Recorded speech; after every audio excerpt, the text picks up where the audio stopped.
Buenas noches, ministra, ¿cómo está? Buenas noches, Carol, gracias por invitarme, un saludo a todo el personal y a todos los que se conectan a ver Conexión Minedu, ¿no? Así es, estamos conectados aquí en Minedu TV y para hablar de temas de vital importancia, sobre todo porque son la actualidad.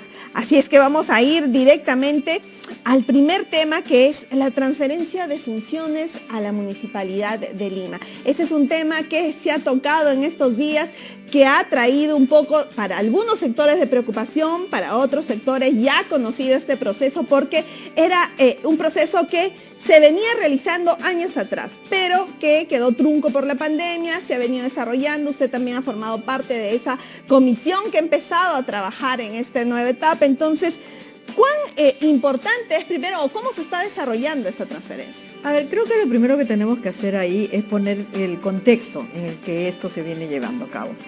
Hay un proceso de descentralización, hay una ley de bases de descentralización y hay competencias de educación que tienen que pasar a las direcciones regionales de educación a través de los gobiernos regionales. ¿Qué es lo que estamos haciendo y de por qué se ha hablado tanto de este tema y ha llamado tanto la atención? Y es más, y lamento mucho y me das la oportunidad de aclarar este problema, porque se ha estado utilizando y diciendo de que lo que se está buscando desde el Ministerio de Educación es generar la municipalización de la educación, y no hay nada más alejado de la realidad que ello.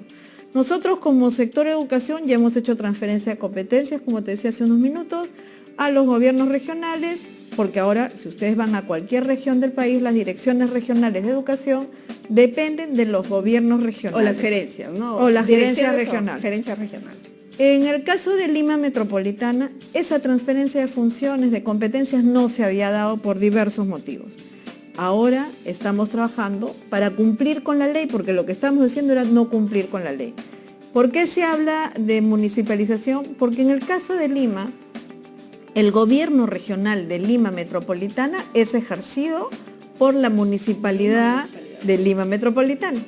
Y entonces por eso es que vamos a transferir las funciones. ¿Qué funciones vamos a transferir? Pues las mismas que tienen los gobiernos regionales a nivel nacional, que básicamente son administrativas. En eso estamos. El ministerio no pierde la rectoría del sistema. Seguimos manteniéndonos como ente rector de acuerdo a nuestra ley orgánica, y la verdad es que me das la oportunidad de desmentir lo que se viene diciendo de que estamos municipalizando la educación. Efectivamente, eso ha sido un poco el argumento de estas voces contrarias. Y básicamente, ¿en qué proceso estamos? Porque son 5 etapas, ya se han cumplido 3, se habló de que en 28 de julio ya se daba la efectivización de este proceso. ¿Cómo estamos? Yo creo que ahí hubo un exceso de optimismo y estamos recién en la 4ª etapa, efectivamente, que es lo que hemos formalizado además a través de una resolución ministerial, que dicho sea de paso sale todos los años. Entonces no había nada nuevo en este año. ¿En qué estamos? Pues tenemos que empezar a trabajar y viendo todo, ya el traspaso efectivo. ¿Qué supone esto? Hacer un inventario de bienes, hacer un inventario de documentos, hay que definir, pasar incluso los legajos del personal y todo para que lo reciba el gobierno regional de Lima Metropolitana. Eso toma bastante tiempo, los equipos se están reuniendo porque entenderán que se tienen que poner de acuerdo en los sistemas que se van a utilizar, porque los sistemas tienen que conversar, y cuando se haga esta transferencia de competencias, ni el alumno ni el trabajador, sea docente o administrativo, se puede ver perjudicado de ninguna manera. Entonces, para que todo siga y la continuidad, ¿qué es lo que va a pasar realmente? Es que la dirección regional ya no va a depender directamente del Ministerio de Educación, sino del gobierno regional de Lima Metropolitana. Ahora, hay cierto, digamos, temor, ¿no?, en cuanto a lo que es el fondo. Muchos creen que podría haber un cambio en cuanto a cómo se ha llevado la educación, cómo se ha llevado el tema, por ejemplo, de algunos casos como educación sexual, el tema de igualdad de género, en fin. Entonces hay el temor de que, aún siendo el Ministerio de Educación un ente rector, pues hay ese tipo de cambios si toma la Municipalidad de Lima estas riendas de lo que es las funciones. En realidad es un temor infundado porque, vuelvo a decir, una cosa es la Municipalidad de Lima, que ejerce las funciones y también es el gobierno regional de Lima Metropolitana, y del gobierno regional va a depender la Dirección Regional de Educación de Lima Metropolitana. O sea, eso se va a mantener. Por otro lado, el papel rector del ministerio no se pierde y en realidad desde acá se establecen todas las políticas educativas. Hay un espacio que tienen los gobiernos regionales cuando trabajan los proyectos educativos regionales, que va a ser el mismo espacio que va a tener en este caso el gobierno regional de Lima Metropolitana. Pero es un espacio limitado porque tiene que estar enmarcado dentro del proyecto educativo nacional y dentro de las políticas que nosotros como ministerio establecemos. Entonces la verdad es que yo quisiera ahí ser muy clara y, como vuelvo a decir, desmentir el tema de municipalización y de estos temores. Les pido a los docentes que no se dejen utilizar porque ahí hay un falso discurso, ¿no? Así con toda claridad. Además, esto se cumple de acuerdo a un plan de descentralización, ¿verdad? Y también ha habido todo un trabajo de acreditación, digamos, ¿no? Se ha hecho todo un trabajo, se sigue haciendo, ¿no? Se sigue trabajando en ese sentido, o sea, por eso es que no es que simplemente pasamos de un lado a otro y ya está, sino que se tiene que hacer el inventario, se tiene que capacitar al personal, se tiene que ver también que el gobierno regional de Lima Metropolitana tenga la posibilidad y la capacidad de llevar adelante también este proceso, y eso es parte de lo que estamos trabajando y que hay comisiones en ambos lados. De que va a demorar probablemente varios meses más, o sea, eso no es un proceso inmediato, sería incluso irresponsable hacerlo de manera inmediata y se tendrá que demorar lo que se tenga que demorar, porque la idea es esa, capacitar, hacer una transferencia de competencias ordenada, pero que además no es una transferencia que hayamos dictaminado ahora y que hoy día le hemos decidido. Esta es una transferencia que viene de la ley de bases de descentralización. Claro, que viene de años atrás, y además estamos hablando también que ha habido un proceso de modernización.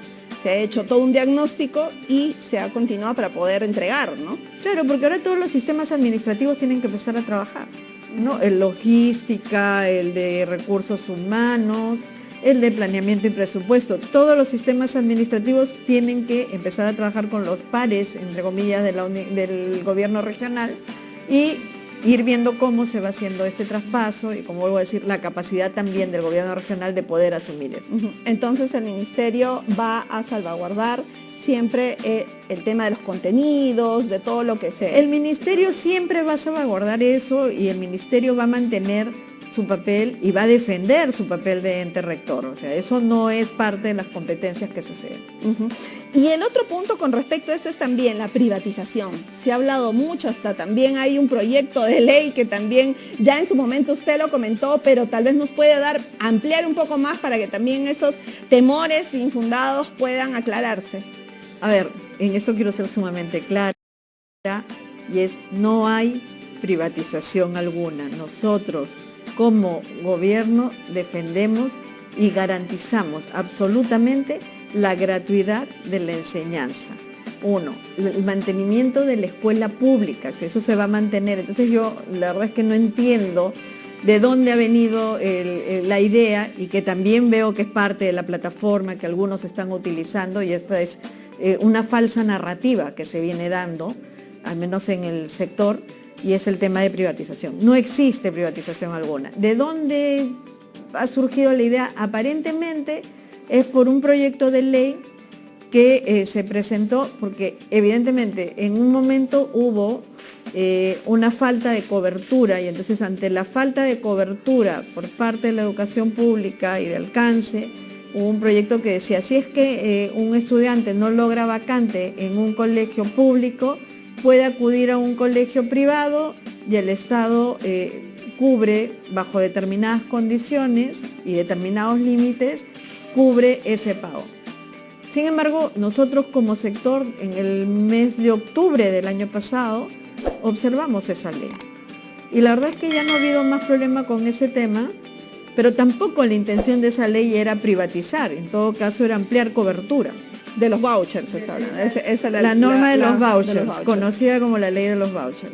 Entonces, vuelvo a ser enfática en este tema: nosotros garantizamos absolutamente la gratuidad de la enseñanza y la permanencia de la escuela pública. Y otro tema que nos trae a conversar con ellas, precisamente dos temas en verdad: la meritocracia y la capacitación docente. Son dos temas que desde este sector se vienen impulsando, ministra. Entonces, hay 39.760 docentes que, por ejemplo, han clasificado en esta etapa descentralizada el concurso de ascenso de educación básica 2022.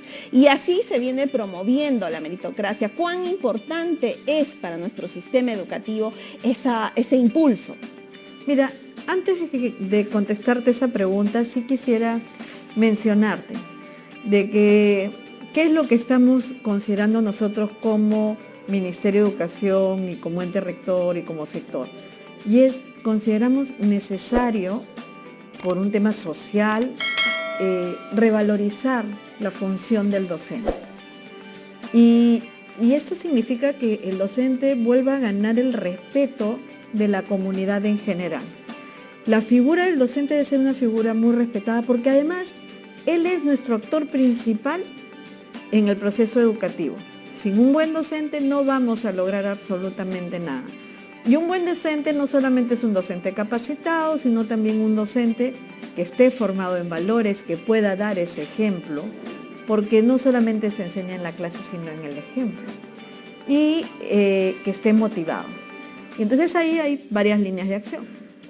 Efectivamente, ahorita estamos con varios procesos dentro de la carrera pública magisterial y estos procesos, en verdad, de manera particular a mí me emocionan mucho, porque eso significa que lo que se empezó hace muchísimos años, cuando se metió la idea de meritocracia dentro del magisterio, viene dando frutos. Y entonces tenemos docentes que están muy involucrados en este tema y se vienen capacitando y vienen estudiando para poder participar de estos procesos y llegar a un buen resultado.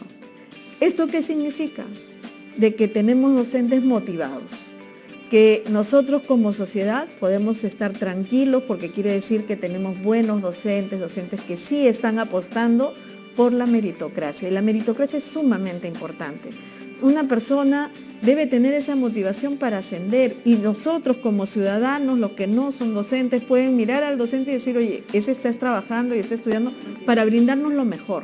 Y entonces eso es importante dentro de la carrera y la carrera la tenemos que defender y tenemos que defender la meritocracia.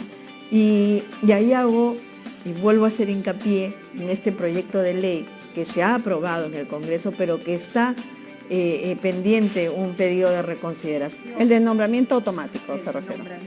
Ese es un proyecto de ley que en verdad vulnera lo que ya se viene trabajando, ¿verdad? O sea, así es, porque además acabamos de salir de un problema. Bueno, estamos trabajando en un problema que se descubrió justamente porque la prensa hizo un buen trabajo de investigación. Nosotros sabíamos de casos aislados, pero no pensamos de la magnitud respecto a los títulos falsos en los procesos de contratación.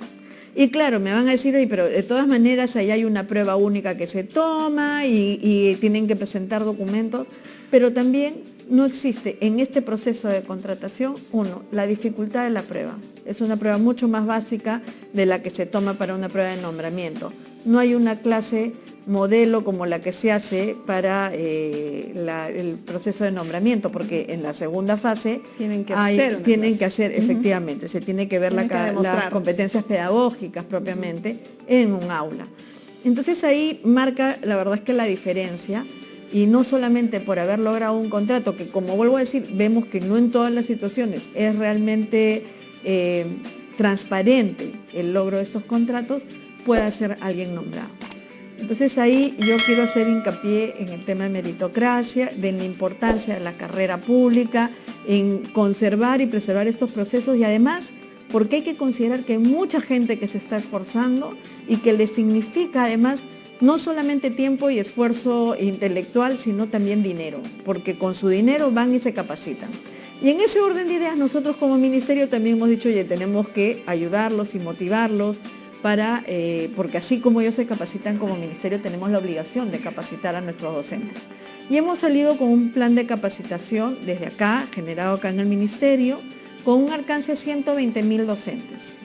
Es un plan de capacitación que está considerando lo que es convivencia democrática, innovación tecnológica, entre otros.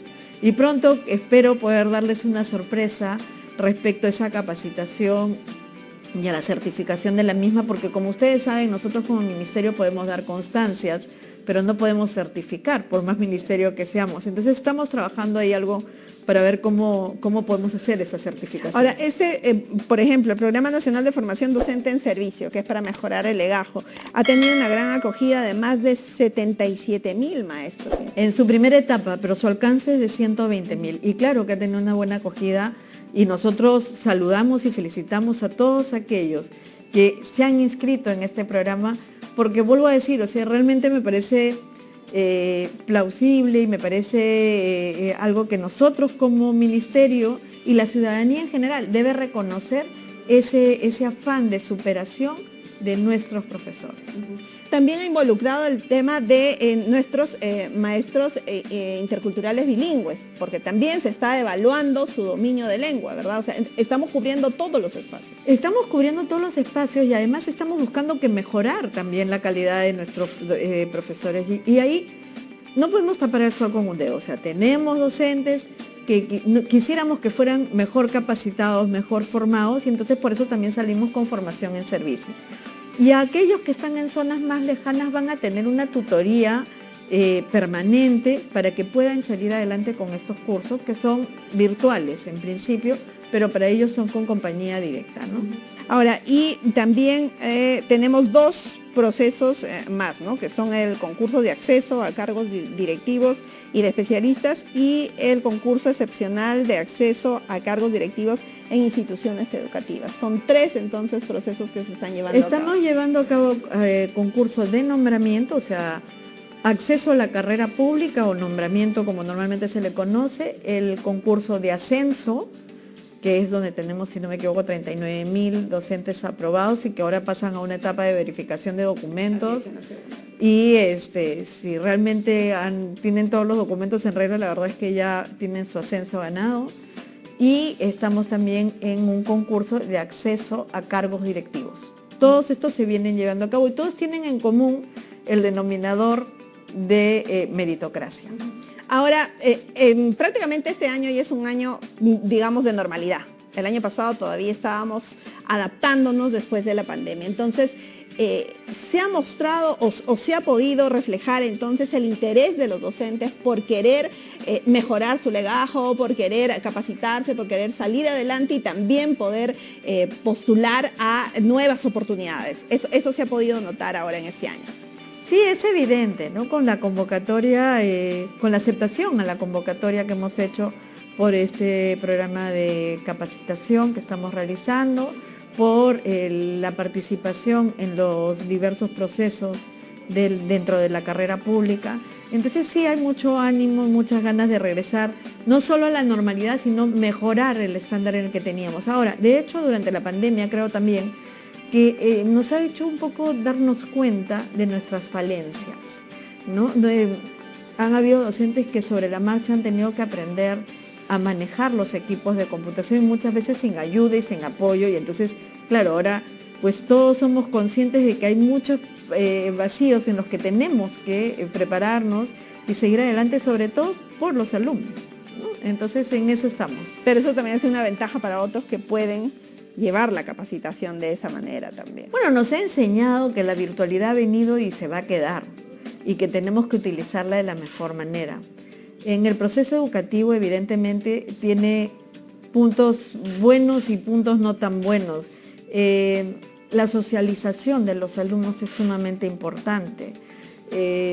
Nos ha quedado claro además cómo ha afectado esta falta de socialización en estos 2 últimos años. Ustedes ven, este año hemos tenido muchos casos de violencia, y no solamente a nivel de alumnos, ¿sabes? O sea, entre adultos, vemos la televisión todos los días y vemos lo que está pasando. Ahí hay un problema que nosotros desde el Ministerio también, en conjunto con el Ministerio de Salud, estamos trabajando para poder detectar a aquellos alumnos que puedan tener algún problema para tratar de evitar casos de violencia y violencia extrema, ¿no? Para terminar, ministra, precisamente este tema de los títulos falsificados. El Ministerio va a seguir trabajando, va a seguir llevando a cabo una especie de tarea para poder detectar o poder trabajar con las mismas direcciones de educación este tema. A ver, ante esto el Ministerio inmediatamente desplegó más de 100 trabajadores a diversas regiones, a diversas UGELs, para hacer la verificación. Hemos detectado en esta primera revisión 165 casos, incluidos los de Lima y Callao, en los que hay documentos falsos y evidentemente ya presentamos las denuncias ante la Fiscalía, bueno, las UGELes directamente han presentado las denuncias ante el Ministerio Público, independientemente de los procesos administrativos que vengan y que corresponden. Adicionalmente a eso, nosotros también estamos trabajando en una base, en una plataforma informática, donde podamos poner todos los títulos pedagógicos que son emitidos por los institutos. No había una base centralizada, lo que hay son bases de datos en cada dirección regional. Bueno, estamos trabajando para ya tener una base centralizada para poder hacer un chequeo y un cotejo rápido, y que incluso serviría a las instituciones particulares, porque ellos también para contratar un profesor pueden verificar. Entonces, estamos trabajando en esos dos frentes. Nosotros seguimos trabajando la verificación de títulos, porque si bien ya hemos terminado con los docentes que están en servicio, tenemos que también trabajar con aquellos que han estado contratados pero ya no lo están. Les cuento un caso, en Ventanilla, a razón de esta investigación, de repente han renunciado 50 docentes. Suponemos que es porque tienen algún problema con los papeles. Todavía no lo tenemos claro, lo estamos verificando, pero así ha pasado en varias UGELes y entonces tenemos que seguir verificando. Ok, perfecto. Muchísimas gracias, ministra. Hay un montón de temas, muchos temas por conversar. El tiempo es corto, como siempre, también en redes sociales. Pero antes de irnos, me gustaría que usted, a puertas de las fiestas patrias, pueda enviar un saludo, un mensaje, sobre todo a nuestra comunidad educativa. Sí, desde acá les quiero enviar un deseo de unión, de paz, de tranquilidad para nuestro país, de que todos en conjunto debemos de trabajar, más allá de las orillas ideológicas o políticas en las que nos encontremos. Creo que todos como ciudadanos siempre queremos el desarrollo de nuestro país y el desarrollo de la educación, lograr una educación de mayor calidad. Y desde ahí los invito a que trabajemos en conjunto, en armonía, y siempre velando por un Perú mejor.